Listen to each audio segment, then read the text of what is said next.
اعوذ باللہ من الشیطان الرجیم بسم اللہ الرحمن الرحیم وَأَطِیعُوا اللَّهَ وَرَسُولَهُ، اور اطاعت کرو اللہ کی اور رسول کی، لَعَلَّکُمْ تُرْحَمُونَ، شاید کہ تم پر رحم کیا جائے۔ دیکھیے اس آیت میں اللہ تعالیٰ ارشاد فرماتے ہیں کہ اللہ اور اللہ کے رسول کی پیروی کرو، اطاعت کرو، اللہ کے حکموں کو نبی صلی اللہ علیہ وسلم کے طریقوں پر کرو، نبی صلی اللہ علیہ وسلم کے حکموں کو مانو۔ اور اللہ تعالیٰ فرماتے ہیں کیوں؟ اس لیے لَعَلَّکُمْ تُرْحَمُونَ، شاید کہ تم پر رحم کیا جائے۔ وَسَارِعُوا، اور دوڑ لگاؤ، إِلَىٰ مَغْفِرَةٍ مِّن رَبِّكُمْ، اپنے رب کی بخشش کی طرف، اپنے رب کی بخشش کی طرف دوڑ لگاؤ۔ وَجَنَّةٍ، اور اس جنت کی طرف دوڑ لگاؤ، ارضها السماوات والارض، کہ اس جنت کی طرف جس کی چوڑائی آسمان اور زمین کے برابر ہے، کہ وہ جنت جس کی چوڑائی آسمان اور زمین کے برابر ہے، اعدت للمتقین، اور وہ جنت جو ہے وہ تیار کی گئی ہے متقین کے لیے۔ دیکھیں اس آیت میں اللہ تعالیٰ نے جنت کی بات کی، جنت کی چوڑائی کی بات کی، کہ وہ جنت کہ جس کی چوڑائی آسمانوں زمین کے برابر ہے۔ اور آپ دیکھیں کہ کوئی بھی چیز ہوتی ہے تو اس کی جو چوڑائی ہوتی ہے وہ کم ہوتی ہے اور اس کی لمبائی زیادہ ہوتی ہے، تو یہاں پہ اللہ تعالیٰ نے جنت کی چوڑائی کا ذکر کیا کہ وہ جنت جس کی چوڑائی اتنی زیادہ ہے، آسمان و زمین کے برابر ہے، تو دیکھیں اس کی لمبائی کتنی زیادہ ہوگی۔ سبحان اللہ۔ اور اللہ تعالیٰ فرماتے ہیں کہ یہ جنت ہم نے تیار کی ہے پرہیزگاروں کے لیے، متقین کے لیے، اللہ تعالیٰ سے ڈرنے والوں کے لیے۔ پھر اللہ تعالیٰ نے اگلی آیت میں ارشاد فرمایا الذین ینفقون فی السراء، اور وہ لوگ جو خرچ کرتے ہیں اپنے مالوں کو فی السراء، خوشی میں، والضراء، اور غمی میں، والکاظمین الغیظ، اور وہ غصے کو پی جاتے ہیں۔ تو دیکھیے اس آیت میں اللہ تعالیٰ نے ارشاد فرمایا کہ وہ لوگ جو خوشی اور غمی ہر طرح کے حالات میں خرچ کرتے ہیں۔ دیکھیں خوشی میں انسان جو ہے وہ اللہ کو بھول جاتا ہے اکثر، ٹھیک ہے، اکثر بھول جاتا ہے، خوشی میں لگ جاتا ہے، اپنی من چاہی زندگی گزارتا ہے، تو اس لیے اللہ تعالیٰ نے ارشاد فرمایا کہ اپنے جو خوشی ہے اس میں بھی اللہ تعالیٰ کو یاد رکھو۔ اور پھر کیا ہوتا ہے کہ جب انسان کے پاس تھوڑا ہوتا ہے تو انسان کہتا ہے کہ ہمارے تو اپنے ہی حالات ٹھیک نہیں ہیں، ہمارے پاس تو اپنے ہی گزارے کے لیے کام ہے، ہم کہاں خرچ کریں۔ تو دیکھیں یہاں پہ اللہ تعالیٰ نے دونوں حالات میں خرچ کرنے کا حکم دیا ہے کہ ہر حال میں، خوشی میں بھی غمی میں بھی خرچ کرو، کیونکہ خوشی میں جو انسان جو ہے وہ اللہ کو جب یاد رکھتا ہے،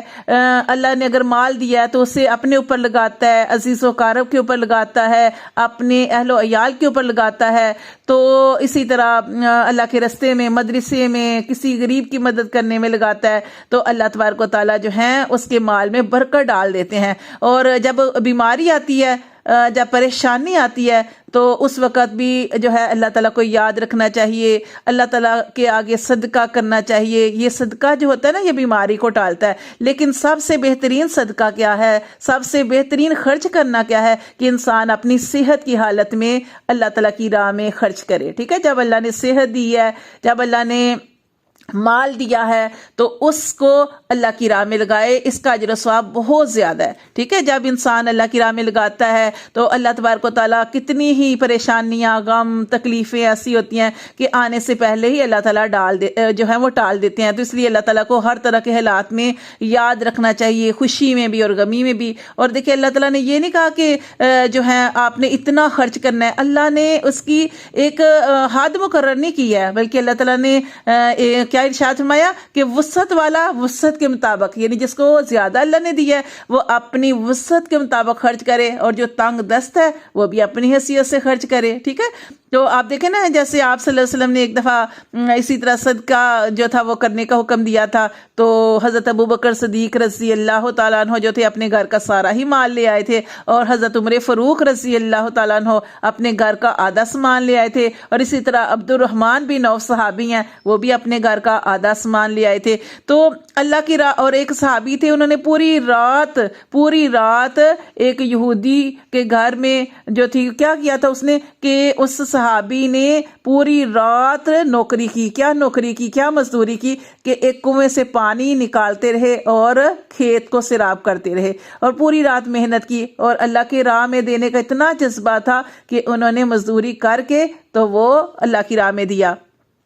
تو جتنی کسی کی حیثیت ہے اس حساب سے خرچ کرنا چاہیے، لیکن ہر طرح کے حالات میں اللہ تعالیٰ کو یاد رکھنا چاہیے، خوشی کے حالات میں بھی اور غمی کے حالات میں بھی۔ صحیح بخاری شریف میں حدیث ہے کہ تم میں سے کوئی ایسا ہے جسے اپنے وارث کا مال اپنے مال سے زیادہ محبوب ہو۔ آپ صلی اللہ علیہ وسلم نے لوگوں سے پوچھا کہ تم میں سے کوئی ایسا ہے جسے اپنے وارث کا مال اپنے مال سے زیادہ محبوب ہو؟ لوگوں نے کہا حضور صلی اللہ علیہ وسلم ایسا کوئی نہیں، لیکن آپ صلی اللہ علیہ وآلہ وسلم نے فرمایا میں تو ایسے ہی دیکھتا ہوں کہ تم اپنے مال سے زیادہ اپنے وارث کا مال چاہتے ہو، یعنی اپنے وارث کے مال سے زیادہ پیار کرتے ہو۔ پھر صحابہ کرام نے پوچھا وہ کیسے؟ تو آپ صلی اللہ علیہ وآلہ وسلم نے ارشاد فرمایا اس لیے کہ تمہارا مال تو وہ ہے جو تم اللہ کی راہ میں خرچ کر لیتے ہو، جو تم کھا لیتے ہو، جو پی لیتے ہو، اور جو چھوڑ کر جاتے ہو وہ تمہارا مال نہیں ہوتا بلکہ تمہارے وارثوں کا مال ہوتا ہے۔ اور تمہارا راہ خدا میں کم خرچ کرنا، یعنی جو تم اللہ کی راہ میں اللہ نے تمہیں اتنا دیا ہے اور تم کم خرچ کرتے ہو اور جمع کرتے ہو، یہ تمہارا جمع کرنا اس بات کی دلیل ہے کہ تم اپنے مال سے زیادہ اپنے وارثوں کے مال کو محبوب رکھتے ہو۔ تو دیکھیں یہ کتنی پیاری حدیث آپ سے سب نے ارشاد فرمائی کہ انسان ایسے ہی ہے کہ مال جمع کرتا رہتا ہے اور خود اپنی زندگی کا ایک منٹ کا بھروسہ نہیں ہے، کب موت آ گئی، کب اس دنیا سے چلے جانا ہے۔ تو اب یہ ہمیں اللہ تعالیٰ نے موقع دیا ہے، ہمیں ایک سیکنڈ کا نہیں پتا کہ ہم نے اگلے لمحے اس دنیا میں رہنا یا نہیں رہنا۔ تو اس لیے اگر اللہ تعالیٰ نے موقع دیا، اگر صحت بھی دی ہے، مال بھی دی ہے، صحت دی ہے تو اللہ کے راستے میں لگائیں،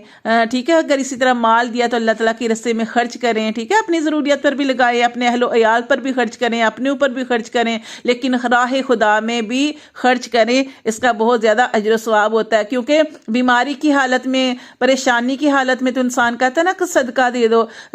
بیماری ٹال جائے گی، پریشانی دور ہو جائے گی، ٹھیک ہے، اس ٹائم بھی ہوتی ہے، لیکن صحت کی حالت میں اپنے رب کو یاد کرنا، صحت کی حالت میں اپنے رب کے لیے خرچ کرنا، اس کا بہت زیادہ اجر و ثواب ہوتا ہے۔ کیونکہ نبی صلی اللہ علیہ وسلم نے ارشاد فرمایا کہ صدقہ کرنے سے مال کم نہیں ہوتا، ٹھیک ہے۔ ہم سمجھتے ہیں کہ ہم نے اتنا خرچ کیا تو ہمارا مال کم ہو جائے گا، نہیں، بلکہ صدقہ کرنے سے مال کم نہیں ہوتا۔ پھر نبی صلی اللہ علیہ وسلم نے ارشاد فرمایا کہ عفو درگزر کرنے سے انسان کی عزت بڑھتی ہے۔ پھر آپ صلی اللہ علیہ وسلم نے ارشاد فرمایا کہ عاجزی کرنے والے کو اللہ تعالیٰ بلندی عطا فرماتے ہیں، ٹھیک ہے۔ تو پھر آگے دیکھیں اللہ تعالیٰ نے ارشاد فرمایا کہ وہ لوگ جو خرچ کرتے ہیں خوشی میں اور غمی دونوں حالات میں خرچ کرتے ہیں، ٹھیک ہے۔ خوشی کے حالات ہے تب بھی اللہ کی راہ میں خرچ کرتے ہیں، اور غمی آ گئی، پریشانی آ گئی، پھر بھی اللہ تعالیٰ کو یاد رکھتے ہیں، اللہ کی راہ میں خرچ کرتے ہیں۔ والقاسمین الغیظ، اور وہ غصے کو پی جاتے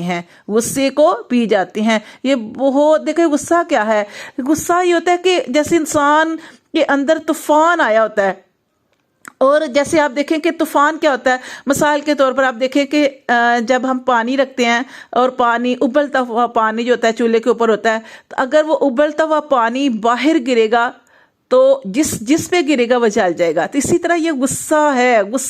غصے میں انسان کی شکل بگڑ جاتی ہے، اور غصے میں انسان کو پتہ نہیں چلتا کہ اس نے کیا کہنا ہے کیا نہیں کہنا۔ تو یہ غصہ شیطان کی طرف سے ہوتا ہے، تو حدیث میں آتا ہے نا کہ غصہ شیطان کی طرف سے ہے، اور شیطان آگ سے پیدا ہوا، اور آگ کو بجھانے والی چیز پانی ہے۔ بس غصے کے وقت نبی صلی اللہ علیہ وسلم نے ارشاد فرمایا کہ غصے کے وقت وضو کر لیا کرو، ٹھیک ہے۔ اسی طرح نبی صلی اللہ علیہ وسلم نے ایک دفعہ صحابہ کرام سے پوچھا تھا کہ پہلوان کون ہے؟ تو آپ صلی اللہ علیہ وسلم نے ارشاد فرمایا، آپ نے پہلے پوچھا صحابہ کرام سے پہلوان کون ہے؟ تو صحابہ کرام نے عرض کی اللہ کے رسول وہ جو گرا دے، وہ جو پچھاڑ دے۔ آپ صلی اللہ علیہ وسلم نے ارشاد فرمایا نہیں، بلکہ پہلوان وہ ہے جو غصے کے وقت اپنے غصے پہ قابو پائے، ٹھیک ہے، غصے کے وقت اپنے غصے پہ قابو پائے۔ اور میں نے آپ کو بتایا تھا کہ حدیثوں میں ہمیں یہ بھی بات ملتی ہے کہ نبی صلی اللہ علیہ وسلم نے ارشاد فرمایا کہ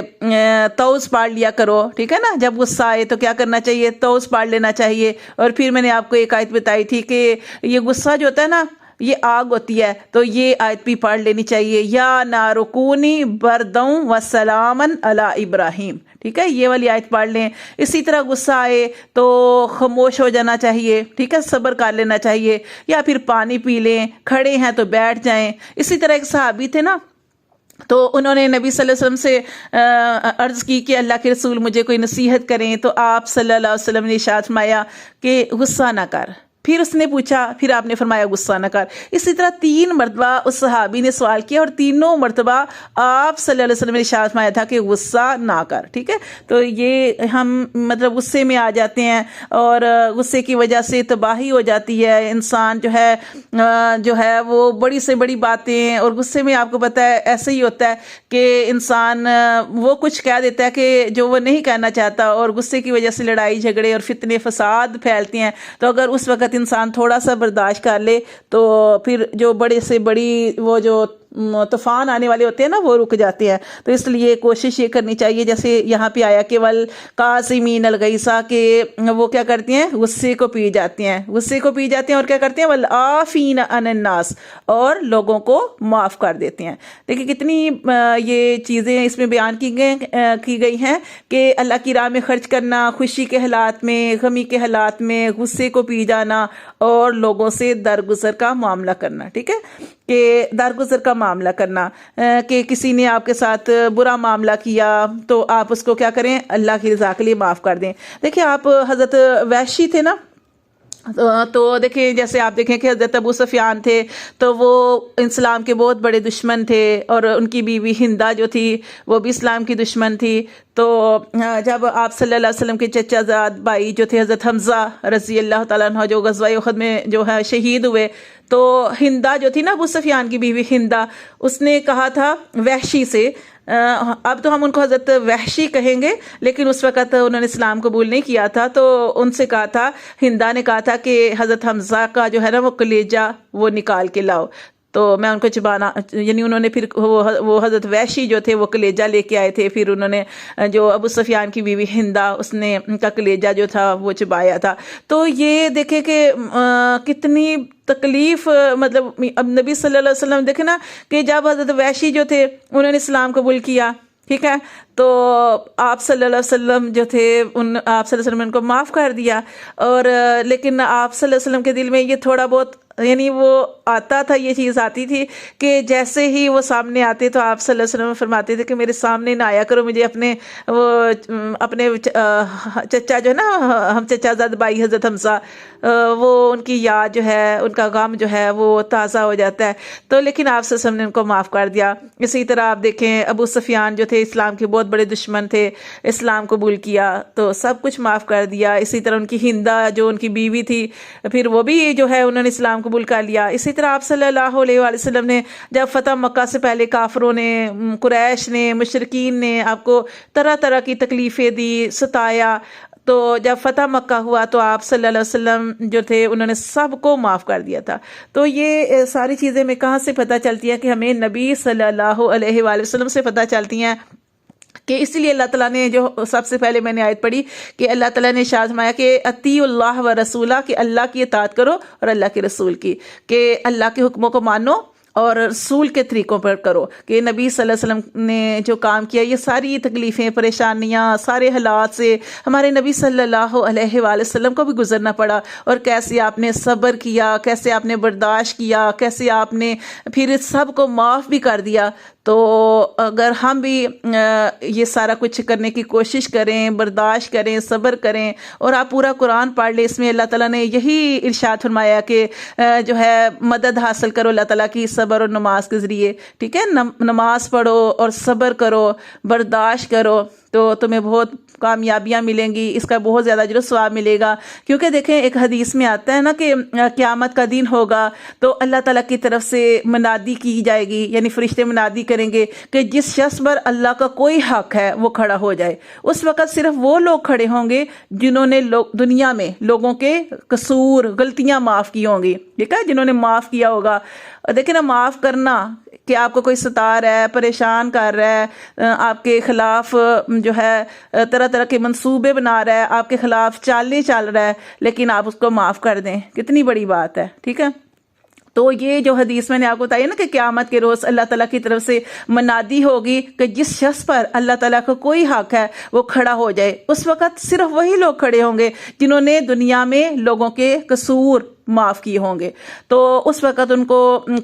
جو اللہ تعالیٰ اختیار دیں گے اور وہ کھڑے ہو جائیں گے اور اختیار دیں گے کہ وہ اللہ سے جو چاہے مانگ لے، ٹھیک ہے، اور اللہ تعالیٰ کی ذات تو وہ ذات ہے جو سب کچھ دینے پہ قادر ہے، ٹھیک ہے۔ تو ان ساری چیزوں کے لیے دیکھیں یہ جو ہم نے آج آیت پڑھی ہے نا، اللہ تعالیٰ فرماتے ہیں واللہ یحب المحسنین، کہ اللہ تعالیٰ پھر ایسے لوگوں سے محبت کرتا ہے، ٹھیک ہے، جو ایسے نیکی کرنے والے ہیں، احسان کرنے والے ہیں، اللہ تعالیٰ ایسے لوگوں کو پسند کرتا ہے۔ اچھا، یہ ساری چیزیں کب ہوں گی؟ جب ہم علم سیکھیں گے، جب ہم علم سیکھیں گے۔ علم ایک ایسی چیز ہے کہ جتنا آپ سیکھتے ہیں نا، آپ کا علم بڑھتا جاتا ہے، آپ کا ذہن جو ہے وہ کشادہ ہوتا جاتا ہے، اور اگر علم سیکھیں گے یا پھر علم والوں کی صحبت اختیار کریں گے۔ اب دیکھیں نا، جیسے 100 کا قاتل تھا، تو جیسے اس نے ابھی 99 قتل کیے تھے، تو 99 قتل کرنے کے بعد اس کے دل میں احساس ہوتا ہے، وہ کسی کے پاس جاتا ہے کہ میری توبہ قبول ہے، تو اسے بتایا جاتا ہے کہ نہیں، تمہاری تو توبہ نہیں ہو سکتی، تم نے اتنے قتل کیے، تم نے 99 قتل کیے۔ پھر اس نے ایک اور اس کو بھی قتل کر دیا، 100 قتل ہو گئے۔ تو 100 قتل کرنے کے بعد پھر اس کے دل میں یہ چیز پیدا ہوئی کہ نہیں، مجھے اللہ سے معافی مانگنی چاہیے، شاید میری توبہ قبول ہو جائے۔ اسی طرح وہ اللہ والے کے پاس چلا گیا، تو اس نے اللہ تعالیٰ کا وہ جو بندہ تھا، اس نے اس کی رہنمائی کی کہ بے شک تو نے اتنے قتل کیے ہیں، لیکن تو پکی سچی توبہ کر، اللہ تعالیٰ تجھے معاف کر دیں گے۔ تو پھر اس نے ابھی پکی سچی توبہ کی تھی، ابھی وہ کسی رستے پہ نہیں چلا تھا، لیکن اس نے توبہ کر لی تھی، تو اللہ تعالیٰ نے پھر اس کی کیسے مغفرت فرما دی۔ تو اس لیے علم جو ہے خود سیکھیں، اور علم والوں کی محفل جو ہے، علم والوں کی صحبت جو ہے وہ اختیار کریں، تو اس سے انشاءاللہ تبارک و تعالیٰ آپ کے اندر یہ ساری صفات جو ہیں وہ پیدا ہوں گی۔ جیسے قرآن مجید پڑھیں، اس کے اندر جو ہم واقعات پڑھتے ہیں، اسی طرح حدیث مبارکہ، نبی صلی اللہ علیہ وسلم کی سیرت، آپ صلی اللہ علیہ وسلم کی زندگی کے واقعات، یہ ساری چیزیں پڑھیں گے، ان ساری چیزوں کے ساتھ جڑیں گے، تو انشاءاللہ تبارک و تعالیٰ یہ سارے جذبات، یہ ساری چیزیں ہمارے اندر بھی انشاءاللہ پیدا ہوں گی۔ تو اللہ تعالیٰ ہم سب کو نیک اعمال کرنے کی توفیق عطا فرمائے، اللہ تعالیٰ ہمیں قبول کرے، اور اللہ تعالیٰ یہ ساری چیزیں، جیسے غصہ جو ہے وہ جب آ جاتا ہے تو انسان کو نہیں پتہ چلتا، تو اللہ تبارک و تعالیٰ ہمیں اپنے غصے پر قابو پانے کی توفیق عطا فرمائے، اللہ تعالیٰ ہمیں یہ توفیق عطا فرمائے کہ اگر کسی سے کوئی غلطی ہو جائے تو ہم اسے معاف کر دیں، اور یہ امید رکھتے ہوئے کہ ہم سے بھی تو کتنی غلطیاں ہوتی ہیں اور ہمارا رب ہمیں معاف کرتا ہے، ہم بھی یہ چاہتے ہیں کہ ہم سے غلطی ہو تو ہمارا رب ہمیں معاف کرے، تو اسی طرح یہی چیز سوچتے ہوئے دوسروں کو معاف کر دینا چاہیے۔ اللہ تعالیٰ فرماتے ہیں کہ جو دوسروں کی غلطیوں کو معاف کرتے ہیں، اللہ فرماتے ہیں کہ جو غصے کو پی جاتے ہیں اور جو اللہ کی راہ میں خوشی غمی میں خرچ کرتے ہیں، یہ ایسے لوگ ہیں کہ اللہ تعالیٰ ایسے لوگوں کو محبوب رکھتا ہے۔